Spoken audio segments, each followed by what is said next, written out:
ছাত্ররা মিলে ক্ষুদিরাম স্কয়ারে শরৎচন্দ্রের প্রতিকৃতিতে মাল্যদান, সঙ্গীত এবং পাঠ সংক্ষিপ্ত আলোচনা সভা করা হয়।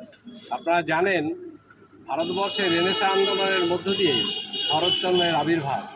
ভারতবর্ষে অন্ধকারাচ্ছন্ন সমাজের বিরুদ্ধে রেনেসাঁর আলো নিয়ে এদেশে বিপ্লবাত্মক ধারা যেটা আসে তার এই সাহিত্যে প্রকাশ পায় শরৎচন্দ্রের মধ্য দিয়ে। তাই আমরা লক্ষ্য করি ইংরেজরা শরৎচন্দ্রের সাহিত্যকে বিভিন্নভাবে নিষিদ্ধ করার চেষ্টা করে। তা সত্ত্বেও শরৎচন্দ্রের সাহিত্য কিন্তু আজও বিশ্বের মধ্যে সবচেয়ে বেশি পাঠিত হয়, বেশি বিক্রি হয়। এই শরৎচন্দ্র সাহিত্য এবং শরৎচন্দ্র আমাদের এডুকেশন দিয়েছে সামাজিক কুসংস্কার এবং অন্যায়ের বিরুদ্ধে দৃঢ়ভাবে লড়াইয়ের। আজকে শরৎচন্দ্রের জন্মদিন উদযাপনের মধ্য থেকে আমরা শপথ